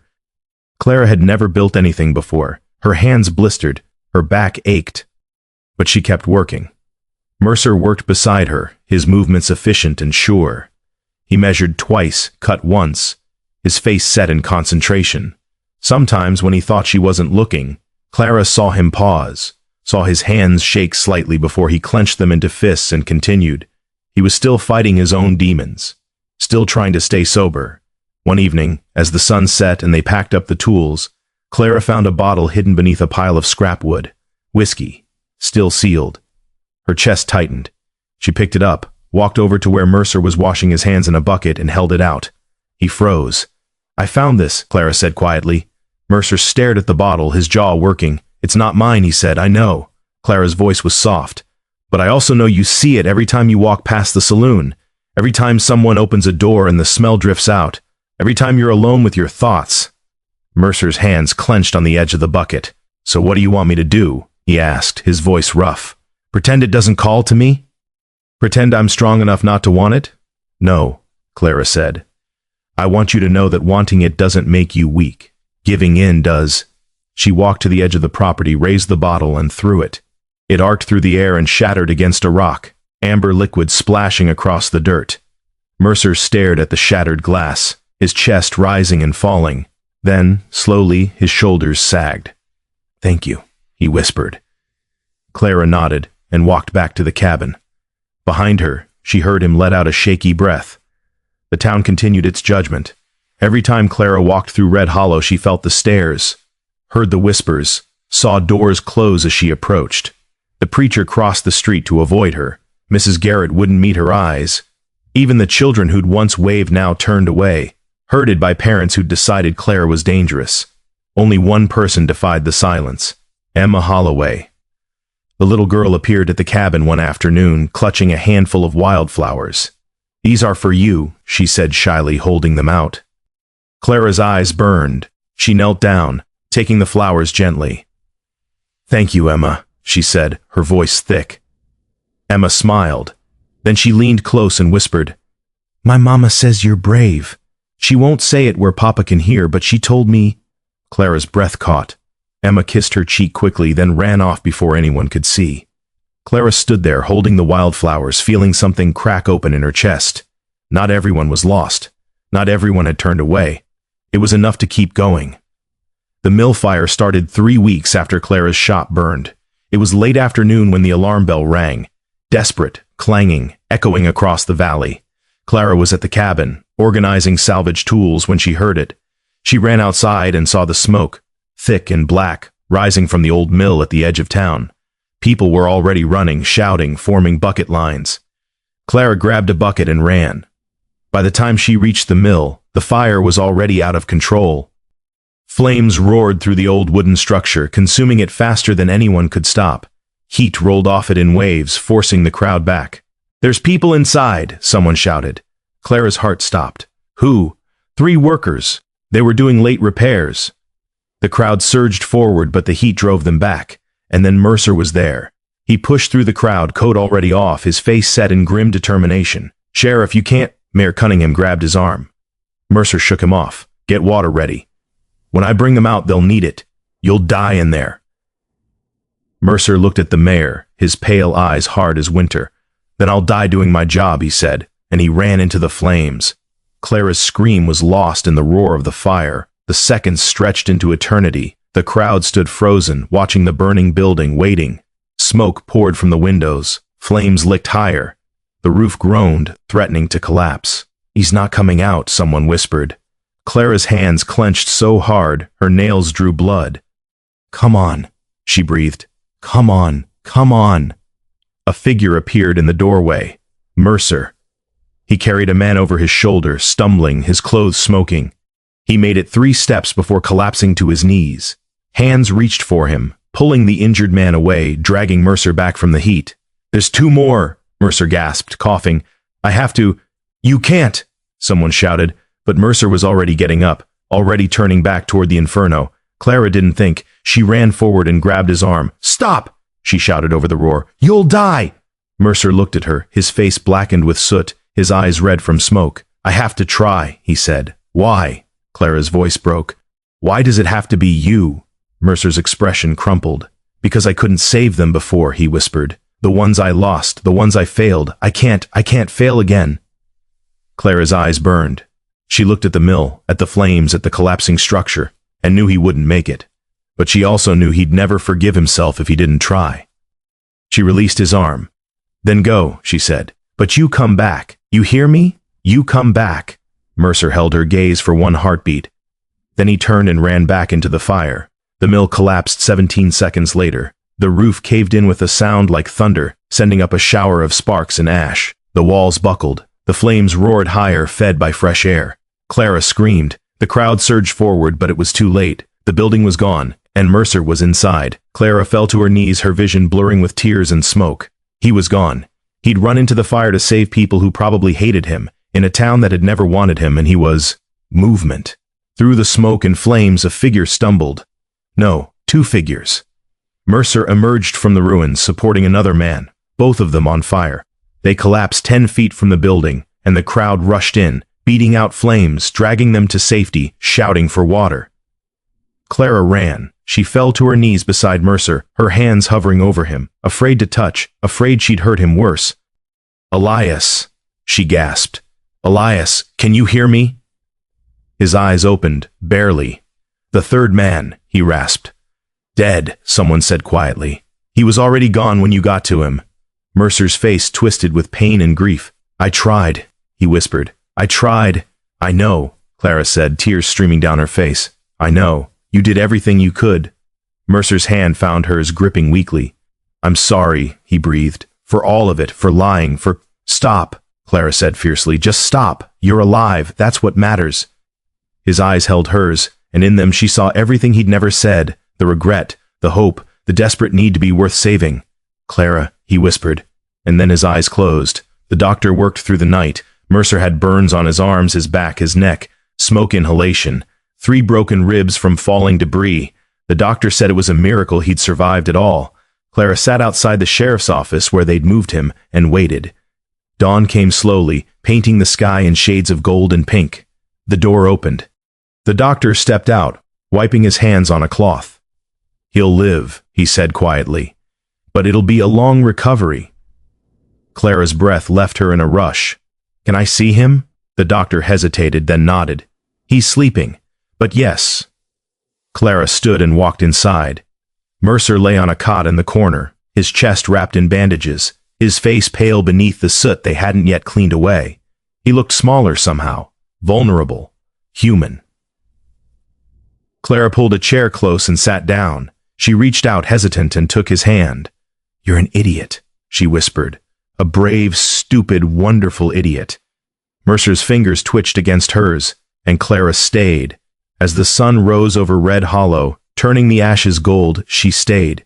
Because someone had to. Because she wanted to. Because somewhere between the storm and the fire, between the lies and the truth, she'd started to care. And caring, she was learning, was the bravest thing of all. Mercer woke to pain. It started in his ribs, sharp and relentless, then spread like fire through his back, his arms, every place the flames had touched. He tried to move and immediately regretted it, a gasp escaping through clenched teeth. Don't, Clara's voice, soft but firm. Mercer opened his eyes. The room swam into focus, wooden walls, a single window letting in pale morning light, the smell of medicine and smoke-damaged flesh. Clara sat beside the cot, her chair pulled close, her hand resting near his. She looked exhausted, dark, circles under her eyes, her hair coming loose from its pins, her dress wrinkled like she'd slept in it. If she'd slept at all, how long? Mercer's voice came out rough, barely more than a whisper. 2 days, Clara said. You've been in and out. Mostly out. Mercer tried to process that. 2 days. He remembered the mill, the fire, carrying the second man out. Then nothing. The workers? He asked. Clara's expression tightened. 2 survived. Because of you, the third. She shook her head. He was already gone. Mercer closed his eyes, grief settling over him like a weight. I was too slow, he said. You were human, Clara corrected. You saved 2 men who would have died. That matters, does it? Mercer's voice was bitter. One's still dead. One family still has to bury someone. Clara leaned forward, her eyes fierce. Yes, it matters. Stop trying to save everyone. Stop carrying every failure like it's a cross you deserve to bear. Her voice softened. You're not God, Elias. You're just a man, a good man, and good men do what they can, not what's impossible. Mercer stared at her, something in his chest cracking open. When did you start calling me Elias? He asked quietly. Clara blinked, color rising in her cheeks. She sat back, tucking a strand of hair behind her ear. When you ran into a burning building to save people who've never shown you anything but contempt, she said. Seemed like you'd earned the right to be called by your actual name. Mercer's throat tightened. He wanted to say something, thank you, I'm sorry, I don't deserve your kindness. But the words wouldn't come. Instead, he looked down at their hands, almost touching on the blanket. Slowly, carefully, he moved his fingers until they covered hers. Clara's breath caught, but she didn't pull away. They sat like that for a long time, the silence between them heavy with everything unsaid. Finally, Clara spoke. The town's talking, she said quietly. About the fire. About who started it. Mercer's jaw tightened. And there are whispers. People saying it wasn't an accident. That the mayor's been cutting costs at the mill, ignoring safety repairs. That he knew the building was dangerous and sent workers in anyway. Mercer's eyes opened, sharp now despite the pain. Can anyone prove it? Clara shook her head. Not yet. But people are scared, angry. They're starting to ask questions. Good, Mercer said, his voice hard. They should be... He tried to sit up, and Clara immediately put a hand on his shoulder. "You're not going anywhere," she said firmly. "I'm the sheriff. You're a man with broken ribs and second-degree burns who can barely breathe without wincing," Clara interrupted. "The town can wait. Your body can't." Mercer stared at her, torn between frustration and something warmer, softer. "You're stubborn," he said. "So are you," Clara replied. "Now lie back down before you tear your stitches and make me regret keeping you alive." The corner of Mercer's mouth twitched, not quite a smile but close. He lay back, closing his eyes against the pain. "Thank you," he whispered. Clara's hand tightened on his. "You already said that," she said softly. "I know," Mercer replied, "but I mean it. For everything. For not giving up on me when you should have. For Elias." He opened his eyes. Clara was looking at him with an expression he couldn't quite read. Tender, fierce, afraid. "You don't have to keep thanking me," she said. "I'm not here out of obligation. I'm here because I want to be—" Mercer's chest tightened in a way that had nothing to do with his injuries. "Why?" he asked, his voice barely audible. Clara's eyes softened. "Because somewhere between the storm and the fire," she said, "you stopped being a stranger, and I don't abandon people I care about." The words hung in the air between them, fragile and impossibly heavy. Mercer opened his mouth to respond, but footsteps on the porch outside cut him off. Clara pulled her hand away quickly, standing and smoothing her skirt. The door opened without a knock. Mayor Cunningham stepped inside, flanked by two of his men, thick-necked, hard-eyed, the kind who got paid to intimidate rather than think. The mayor's eyes swept the room, landing on Mercer with an expression that might have been concern if it weren't for the calculation beneath it. "Sheriff Mercer," he said, his voice smooth. "Glad to see you're awake. The whole town's been worried." Mercer didn't move, didn't change his expression. "That so?" he said flatly. The mayor's smile thinned. "Of course. You're a hero. Saved 2 men. Risked your life." He stepped closer, hands clasped behind his back. "I wanted to come personally to thank you, and to check on your recovery." "I'm fine," Mercer said. "Clearly," the mayor replied, his eyes flicking to the bandages. "Though I hope you're not planning to return to duty too soon. Wouldn't want you to overexert yourself." There it was. The real reason for the visit. "I'll return when I'm ready," Mercer said evenly. Mayor Cunningham's smile didn't waver, but his eyes hardened. "Of course. Though I should mention, the town council has been discussing the mill fire. There are questions about what caused it. Some people suggesting negligence on my part." He shook his head sadly. "Terrible accusations. Completely unfounded, naturally, Mercer echoed, his voice cold. The mayor's jaw tightened. "I want you to know, Sheriff, that I'm prepared to cooperate fully with any investigation. I have nothing to hide." "Good," Mercer said, "because there will be an investigation. And I'll be conducting it personally." The temperature in the room dropped. Mayor Cunningham's mask of concern slipped, just for a moment, revealing something uglier beneath. "Sheriff," he said slowly, "I understand you're new to Red Hollow. You don't know how things work here, how they've always worked. This town has a certain balance, and when that balance is disrupted, people get hurt. People are already hurt," Mercer said, his voice hard. "One's dead, 2 more are scarred for life, so forgive me if I'm not too concerned about disrupting your balance." The mayor's face flushed, his men shifted, hands moving toward their belts. Clara stepped forward, placing herself between them and Mercer. "I think you should leave," she said, her voice steady despite the fear in her eyes. Mayor Cunningham's gaze swung to her, sharp and cold. "Mrs. Boone, I'd forgotten you were here, playing nurse to our injured sheriff." His smile turned cruel. "How noble, though I wonder if it's wise for a widow to spend so much time alone with a man. People talk, you know." Clara's face paled, but she didn't back down. "Let them," she said. The mayor studied her for a long moment, then shook his head. "You've made some poor choices, Mrs. Boone," he said quietly. "Choices that have consequences. I hope you're prepared to live with them." He turned to leave, his men following.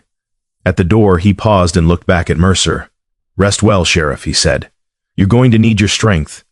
Then he was gone. The silence that followed was suffocating. Clara's hands were shaking. She wrapped her arms around herself, breathing hard.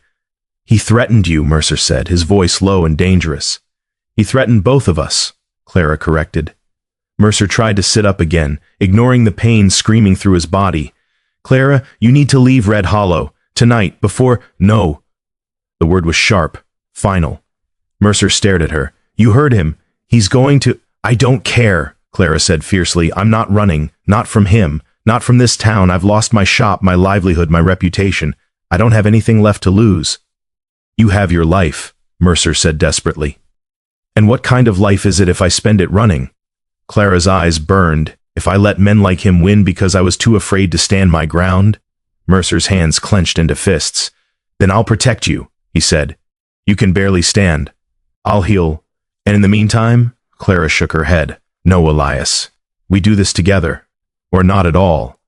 Mercer stared at her, at the determination in her eyes, the stubborn set of her jaw, and felt something shift inside him. She wasn't going to back down. And God help him, he loved her for it. The thought hit him like a physical blow. Love. When had that happened? When had this stopped being about guilt and redemption and become about her? About the way she looked in morning light. About the sound of her laugh. About the fierce, unshakable goodness that radiated from her like warmth. Mercer closed his eyes, overwhelmed. Okay, he said quietly. Together. Clara's shoulders sagged with relief. Together, she echoed. Recovery was slow and brutal. Mercer spent his days learning to move again. To breathe without gasping. To stand without swaying. To walk more than a few steps without his ribs screaming in protest. Clara was there for all of it. She changed his bandages, her hands gentle and sure. Brought him food he could barely taste. Read to him from old newspapers when the pain kept him from sleeping. And slowly, day by day, he got stronger. But the town grew darker. 3 more fires broke out in the weeks following the mill disaster, small ones, controlled but clearly intentional. A barn, a storage shed, a shop on the edge of town. Each time the message was clear: fall in line or burn. Mercer investigated from his cot, sending word through the few people he still trusted. He compiled evidence, records of the mayor's financial dealings, testimonies from workers, proof of bribes and intimidation. But every witness who agreed to talk would disappear or change their story within days. Fear had its hooks deep in Red Hollow. One evening, as Clara helped him walk the short distance from the cot to the door, Mercer finally spoke what they'd both been thinking. He's going to come for you, he said quietly. The mayor. Once he realizes I'm not backing down, he'll go after you to get to me. Clara's hand tightened on his arm. I know, she said. I won't let him hurt you. Clara stopped walking and turned to face him. Then we stop him first, she said simply. Mercer frowned. How? Clara's eyes were hard, determined. We make him come into the open. Make him show the town who he really is. She paused. We set a trap. Mercer studied her face, seeing the fear beneath her courage. That's dangerous, he said. Everything's dangerous now, Clara replied. At least this way, we're the ones choosing the battlefield. Mercer was quiet for a long moment. Then he nodded. All right, he said. Tell me what you're thinking. The plan was simple and terrifying. Mercer would announce publicly that he had evidence of the mayor's corruption. That he was ready to present it to the town council and the territorial governor. That justice was coming. It would force the mayor's hand. He'd have to act, to silence Mercer before the evidence went public. And when he did, they'd be ready. He'll bring men, Mercer warned as they finalized the details. Armed, dangerous. So will you, Clara said. I'll have Marshal Davis and maybe 2 deputies from the next county over. If they even agree to come, they will, Clara said with more confidence than she felt. They have to. Mercer looked at her, his expression troubled. If this goes wrong, he started. It won't. Clara. She took his hand, silencing him. It won't, she repeated, because we're right, and because this town deserves better than to live in fear. Mercer's throat worked. He lifted her hand to his lips and kissed her knuckles, a gesture so gentle it made Clara's chest ache. When this is over, he said quietly, I'm going to ask you something. Clara's heart hammered. What? Not yet, Mercer said, lowering her hand but not releasing it. First, we survive. Clara nodded, her eyes burning. First, we survive. The announcement was made on a Sunday, after church. Mercer stood on the courthouse steps, still bandaged but upright, his voice carrying across the gathered crowd. I have evidence, he said, holding up a leather folder, of corruption, bribery, and criminal negligence by Mayor Cunningham. Evidence that will be sent to the territorial governor by week's end. Evidence that will bring justice to Red Hollow. The crowd erupted, some in support, most in shock, a few in anger. Mayor Cunningham stood at the back, his face a mask of fury. "This is slander," he shouted. "Lies from a man who's barely been here a month." "Then defend yourself in court," Mercer replied calmly. "Let a judge decide." The mayor's hands clenched into fists. He turned and stalked away, his men following. Clara, watching from the side, felt ice slide down her spine. It was done. Now they just had to wait. They didn't have to wait long. The attack came that night. Clara was in the cabin when she heard the horses, multiple riders moving fast. She ran to the window and saw them. 6 men, maybe more, torches in hand, riding toward the sheriff's office. Her blood turned cold. She grabbed the shotgun Mercer had left her, just in case, he'd said, and ran. By the time she reached the office, the mob had already surrounded it. Mayor Cunningham sat on his horse at the front, his face illuminated by torchlight. "Mercer," he shouted, "come out! Face justice like a man!" Inside, Clara could see shadows moving. Mercer and Marshal Davis, who'd arrived that afternoon with 2 deputies, 4 men against a mob. Clara's hands tightened on the shotgun. "This is illegal." Marshal Davis's voice rang out from inside. "Disperse, or you'll all be charged with insurrection." The mob laughed. "You're outnumbered, Marshal," the mayor called. "And this town has had enough of corrupt lawmen coming here with their lies and their threats. We're taking matters into our own hands." He raised his hand. The mob surged forward, and Clara stepped into the light. "Stop!" Her voice cracked through the chaos like a whip. The mob faltered, turning to stare. Clara stood in the middle of the street, shotgun raised, her hands steady despite the terror coursing through her veins. "Mrs. Boone," the mayor said, his voice dripping with false concern. "Go home. This doesn't concern you." "It concerns everyone," Clara said, her voice carrying. "Every person in this town who's been lied to, cheated, silenced. Every family who's lost someone because of your greed." Murmurs rippled through the mob. "She's right," a voice called from the crowd. Clara's heart leaped. Mr. Holloway stepped forward, his face grim. "My boy worked at that mill," he said. "Told me weeks ago the building wasn't safe, that the mayor refused to pay for repairs." He looked at Cunningham. "And now a man's dead." "That's a lie," the mayor snarled. "Is it?" Another voice. Mrs. Garrett pushed through the mob. "Because my husband said the same thing. Said you've been cutting corners for years." More voices joined, more people stepping forward. The mob began to fracture. Mayor Cunningham's face twisted with rage. "You're all fools," he shouted. "Believing a stranger over your own mayor, over the man who's kept this town running, kept it running into the ground." Mercer's voice rang out. He stepped out of the office, moving slowly but steadily, Marshal Davis at his side. Mercer held up the leather folder. "Everything's in here," he said. "Every bribe, every cut corner, every life you put at risk for profit." Looked at the crowd.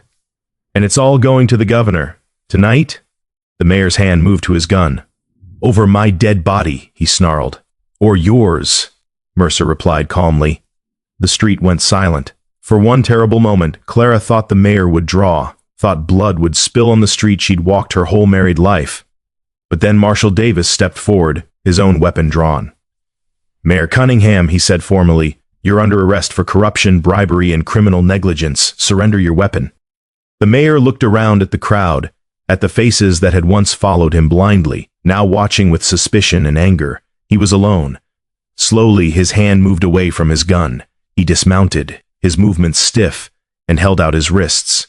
"This isn't over," he said quietly, staring at Mercer. "Not by a long shot." "Yes," Mercer said, his voice hard. "It is." Marshal Davis cuffed the mayor and led him away. The mob dispersed, some angry, some relieved, all shaken. Clara stood in the street, shotgun hanging loose in her hands, her whole body trembling. Mercer walked toward her, each step careful, his eyes never leaving hers. When he reached her, he gently took the shotgun and set it aside. Then he pulled her into his arms. Clara collapsed against him, shaking, tears streaming down her face. "It's over," Mercer whispered into her hair. "It's over."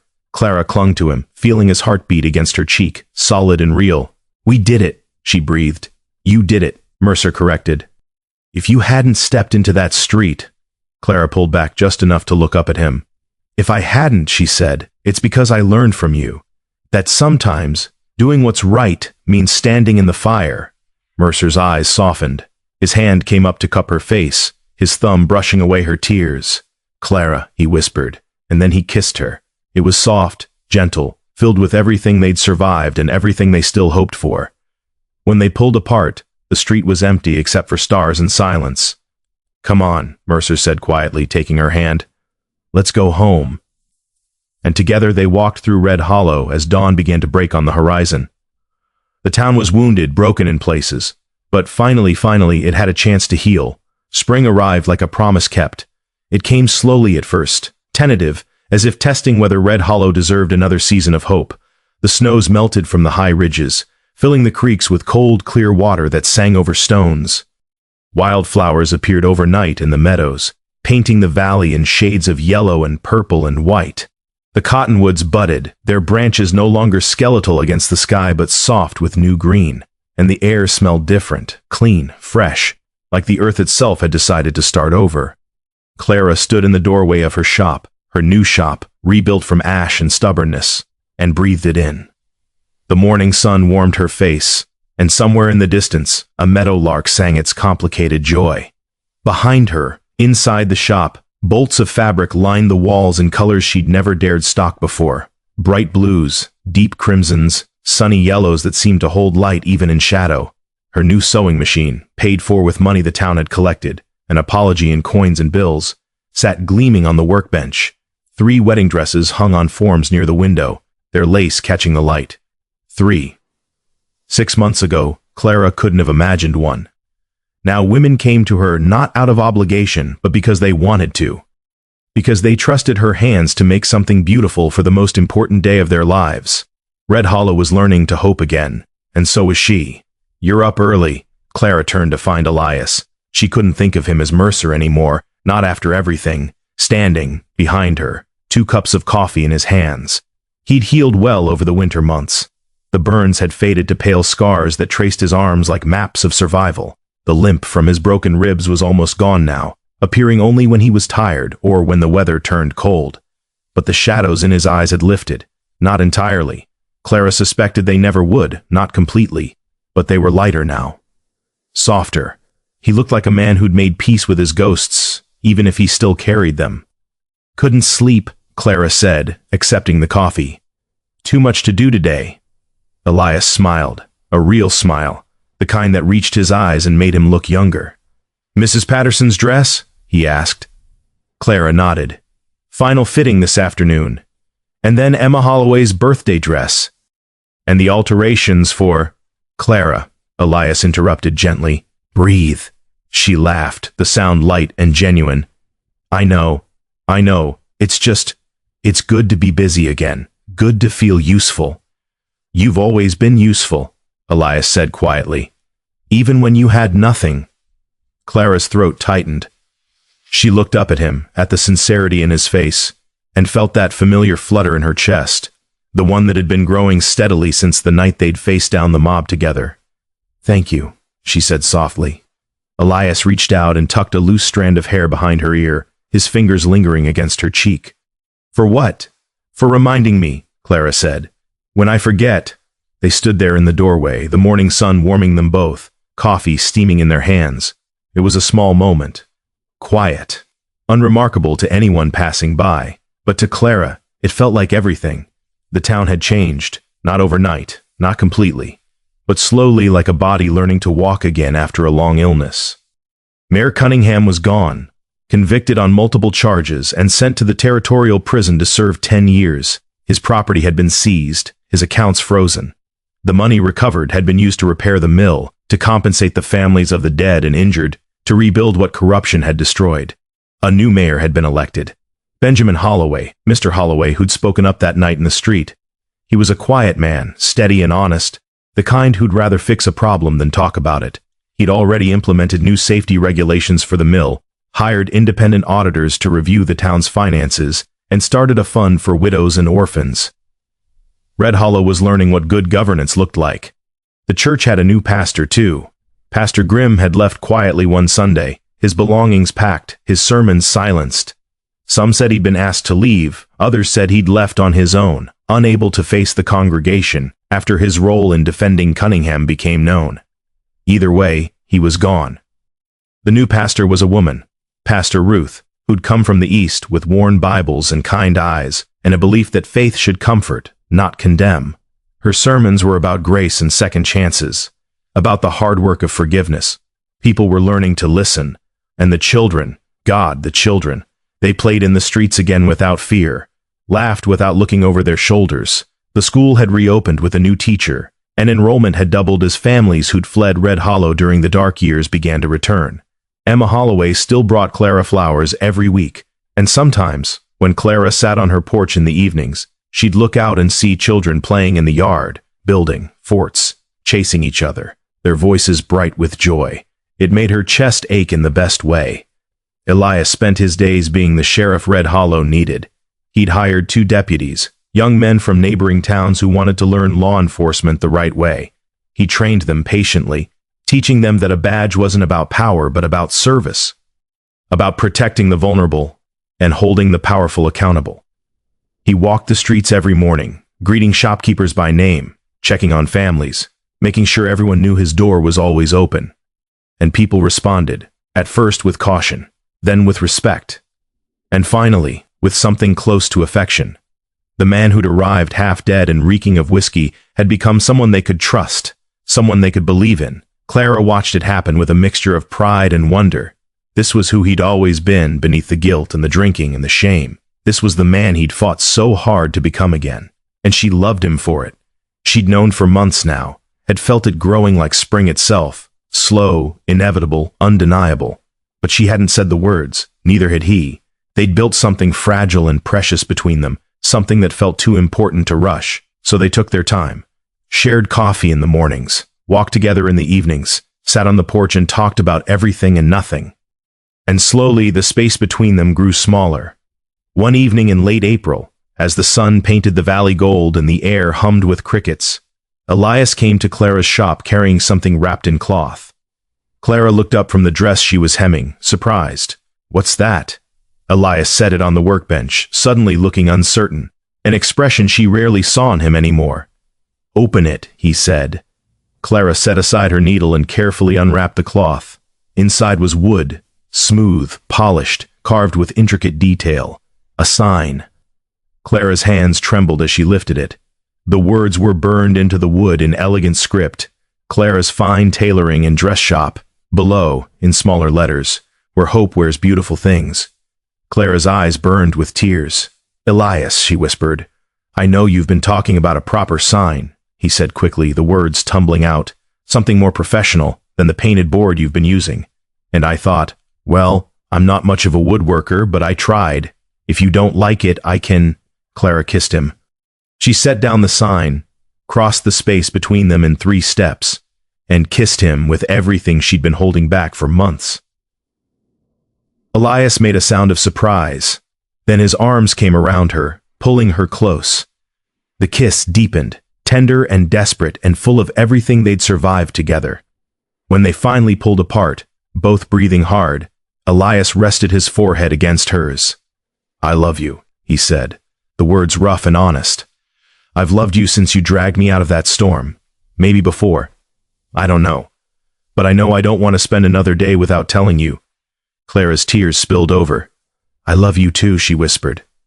"God help me, I love you too." Elias cupped her face in his hands, his thumbs brushing away her tears. "Marry me," he said. Clara's breath caught. "What?" "Marry me," Elias repeated, his eyes searching hers. "I know it's fast. I know you might need time. But I also know I want to spend the rest of my life with you, want to wake up beside you every morning. To grow old watching you create beautiful things. Want to—" "Yes," Clara interrupted, laughing through her tears. Elias blinked. "Yes, yes," Clara said again, louder. "Sure. Yes, I'll marry you." Elias's face transformed, shock giving way to joy so pure it made Clara's heart ache. He lifted her off her feet, spinning her once before setting her down and kissing her again. "I don't have a ring," he said against her lips. "I don't need a ring," Clara said. "I just need you." Elias pulled back just enough to look at her, his eyes bright. "You have me," he said, "for as long as you'll keep me." "Forever then," Clara whispered. "Forever," Elias agreed. They were married on a Sunday in June, when the valley was at its greenest, and the sky stretched endless and blue. The ceremony was simple. Pastor Ruth officiated, her voice warm and clear as she spoke about love born from hardship, about finding light in darkness, about the courage it takes to choose hope. Clara wore a dress she'd made herself, pale blue with white lace, simple but beautiful. Elias wore his best suit, the badge pinned over his heart, his face clean-shaven and his eyes clear. The whole town came. They filled the church and spilled out into the yard, standing shoulder to shoulder, witnessing the union of the widow and the sheriff. Emma Holloway was the flower girl, scattering petals with solemn concentration. Mr. Holloway stood as Elias's best man, his weathered face creased with a rare smile. And when Pastor Ruth asked if anyone objected, the silence was complete and approving. Then, by the power vested in me, Pastor Ruth said, beaming, "I pronounce you husband and wife. Sheriff Mercer, you may kiss your bride." Elias didn't need to be told twice. He pulled Clara into his arms and kissed her as the church erupted in cheers and applause. And for the first time in longer than she could remember, Clara felt completely, wholly, perfectly happy. The reception was held at the rebuilt community hall, the one that had burned down 2 years ago and been reconstructed through community effort and shared hope. Long tables groaned under the weight of food brought by every family in town. Fiddlers played, children danced, old men told stories, and young couples stole kisses in the corners. Clara and Elias stood at the center of it all, their hands clasped, watching their town celebrate. "Hard to believe," Elias said quietly, his thumb tracing circles on Clara's hand. "6 months ago, half these people wanted me gone. And now they can't imagine Red Hollow without you," Clara said, leaning into his side. Elias was quiet for a moment, his eyes sweeping the room. "I almost didn't make it here," he said softly. "Almost turned back a dozen times. Thought maybe I'd just keep riding, disappear, find some place where no one knew what I'd been." Clara looked up at him, her heart aching. "What stopped you?" she asked. Elias met her eyes, and in them Clara saw everything, the pain, the healing, the love. "I wanted to believe I could still be worth something," he said. "That maybe, somewhere, there was a place for a broken man trying to be better." Clara's throat tightened. She reached up and cupped his face. "You're not broken," she said fiercely. "You're healing. There's a difference." Elias's eyes glistened. He turned his head and kissed her palm. "Thank you," he whispered, "for seeing that, for seeing me." Clara smiled, tears sliding down her cheeks. "Thank you for letting me," she said. They danced then, slowly, carefully, surrounded by their town and their future, and the hope they'd fought so hard to build. And as the music swelled and the sun set over the valley, painting everything gold, Clara closed her eyes and sent a silent prayer of gratitude to whatever force had brought them together. To the storm that had brought a stranger, to the mercy that had saved him, to the love that had healed them both. Summer deepened into long, golden days. Clara's shop flourished. Women came from neighboring towns now, having heard about the seamstress in Red Hollow who could make dresses that fit like dreams. Clara hired an assistant, a young widow named Sarah, who'd lost her husband in a mining accident and needed work. They spent their days surrounded by fabric and laughter, creating beauty from thread and hope. Elias built an addition onto the cabin, 2 rooms and a proper kitchen, with windows that let in light and a porch wide enough for rocking chairs. He worked on it in the evenings, his hands steady and sure, building their future one board at a time. And sometimes, when the work was done and the light was fading, they'd sit on that porch together and talk about tomorrow, about the children they might have someday, about the life they were building, about how far they'd come from that storm-soaked night when everything had seemed broken beyond repair. One evening in late August, as the cicadas sang their twilight chorus and the air smelled of dust and coming rain, Clara stood in the doorway of their home and watched Elias work. He was putting the finishing touches on a fence, straight and strong, marking the boundary of their property. His shirt was damp with sweat, his sleeves rolled up, exposing the scars on his arms that he no longer tried to hide. Clara's hand moved unconsciously to her stomach. She'd suspected for a week now, had felt the subtle changes in her body, the way mornings made her queasy, the way certain smells suddenly bothered her. but she'd wanted to be sure before she said anything. Now she was. "Elias," she called softly. He looked up, wiping sweat from his forehead, and smiled. "Almost done," he said. "Just need to. I'm pregnant." The words hung in the air between them. Elias froze, hammer in hand, his eyes widening. "What?" he breathed. Clara's hand pressed against her stomach, her eyes bright. "I'm pregnant," she said again, her voice trembling with joy and fear and hope. "We're going to have a baby." Elias dropped the hammer. He crossed the yard in 5 long strides, catching Clara in his arms and lifting her off her feet. "A baby," he said, his voice breaking. "We're having a baby?" Clara laughed, tears streaming down her face. Yes, we're—" Elias kissed her, deep and fierce and full of wonder. When he pulled back, his eyes were wet.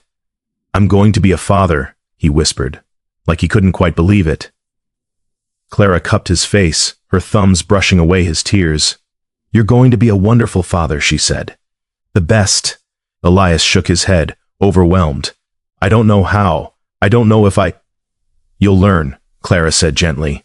"The same way we learned everything else. Together." Elias stared at her, and slowly, the fear in his eyes gave way to something else. Joy. Pure, unguarded joy. He kissed her again, softer this time, then knelt and pressed his forehead against her stomach. "Hello," he whispered to the life growing inside her. "I'm your father, and I promise, I'm going to spend every day trying to be worthy of you."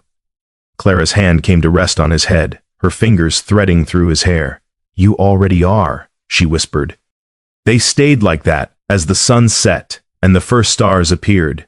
A man, a woman, and the promise of new life. And in that moment, everything they'd survived felt worth it. Every storm, every fire, every scar, all of it had led them here. To this porch, this home, this family, to hope. Winter came and went, and with the thaw came new life. Clara gave birth on a morning in early March, when the snow was melting and the first robins had returned to the cottonwoods. The labor was long and hard, but Elias never left her side. He held her hand, wiped her forehead, whispered encouragement when she was certain she couldn't go on. And when their daughter finally arrived, tiny, perfect, with a shock of dark hair and lungs that could wake the valley, Elias wept openly. "She's beautiful," he breathed, cradling the baby with hands that trembled. "She's perfect." Clara, exhausted but radiant, smiled up at him. "What should we name her?" she asked. Elias looked down at his daughter, his expression full of wonder. "Hope," he said softly. "Her name is Hope." Clara's eyes filled with tears. "Hope," she repeated. "Yes, that's perfect." Elias leaned down and kissed Clara's forehead, then his daughter's. "Thank you," he whispered, "for all of it, for believing in me, for saving me, for giving me this." Clara reached up and cupped his face. "You saved yourself," she said. "I just reminded you that you could—" Elias shook his head, his throat too tight for words, so he just held them both, his wife and his daughter, and let the gratitude wash over him. He'd been lost once, broken, drowning. But somehow through storm and fire and grace he'd found his way home, to this woman, this town, this life, and he would spend every remaining day trying to deserve it. Spring settled fully over Red Hollow as hope grew from weeks to months. The town threw a celebration for her first birthday. Tables in the street, music and dancing, gifts piled high from families who'd come to love the sheriff and his seamstress wife. Clara stood on the porch of their home, Hope balanced on her hip, watching Elias talk with a group of young men, boys, really, barely past 18, who were asking about becoming deputies. He was patient with them, kind, answering their questions, honestly, not sugarcoating the difficulties but not discouraging their idealism either. This was who he'd become, not perfect, still carrying scars inside and out, still fighting old demons on hard days, but good, fundamentally, unshakably good. Emma Holloway, nearly grown now at 14, appeared at Clara's elbow. "She's getting big," Emma said, tickling Hope's feet. Hope giggled, reaching for Emma's face with chubby hands. Clara smiled. "She is. Growing too fast." Emma was quiet for a moment, watching the celebration. "You know," she said softly, "when I was little, I used to think Red Hollow was cursed, like something dark lived here and wouldn't let us be happy." Clara's chest tightened. "And now?" Emma looked at her. And in her young eyes, Clara saw wisdom beyond her years. "Now I think maybe we just forgot how to hope," Emma said. "And you and the sheriff reminded us." Clara's throat closed with emotion. "We didn't do it alone," she managed. "No," Emma agreed. "But you started it, and sometimes that's all it takes. One person being brave enough to care." She kissed Hope's forehead, waved, and ran off to join the other young people. Clara watched her go, her heart full. Elias appeared at her side, slipping an arm around her waist. "What are you thinking about?" he asked. Clara leaned into him, breathing in the familiar scent of soap and leather and home. "About how far we've come," she said. "About what we've built." Elias pressed a kiss to her temple. "What we've built together," he corrected. Clara turned in his arms, looking up at him. Hope babbled happily between them, one small hand clutching her father's shirt, the other tangled in her mother's hair. "Do you ever regret it?" Clara asked quietly. "Coming here? Staying?" Elias's expression softened. He reached up and brushed a strand of hair from Clara's face. "Not for a single second," he said. "This town, this life, you—" His voice caught. "You're the best thing that ever happened to me, even when I didn't deserve it." "You did deserve it," Clara said fiercely. "You've always deserved it." Elias smiled, that rare, genuine smile that still made Clara's heart skip. "Then I'm grateful," he said. "Every day, I'm grateful." He kissed her then, soft and sweet, their daughter giggling between them, and around them Red Hollow celebrated, not just a child's birthday, but its own rebirth, from ashes and fear, and the courage of two broken people who'd chosen to hope, who'd chosen to believe that redemption was possible, that love could heal, that spring always followed winter, no matter how long the dark. The sun set over the valley, painting the sky in shades of gold and rose and deepest purple. Clara stood on the porch of their home, Hope asleep against her shoulder, Elias's arm around her waist. The valley spread before them, green and alive, full of promise. And in the distance, she could hear it. The sound of children laughing, of hammers building, of a town learning to sing again. "It's beautiful," Clara whispered. "Yes," Elias agreed, his eyes on her face. "It is." They stood together as the stars began to appear, one by one, like blessings counted, and watched their town settle into evening. Red Hollow had been dying once, but now it lived, and so did they. Not because the journey had been easy, not because the scars had faded, but because they'd chosen to keep walking, to keep building, to keep believing that tomorrow could be better than yesterday. And as spring settled into the valley, whispering promises of growth and renewal and endless possibility, Clara closed her eyes and sent a silent thank you to the storm that had brought them together, to the mercy that had saved them, to the love that had made them whole. The story of the drunk cowboy who became a sheriff, and the widow who taught him how to hope, had only just begun. And as the last light faded from Red Hollow, and the first stars settled into their ancient places, the town breathed easier, knowing that sometimes the greatest stories are the ones we write ourselves, one brave choice at a time.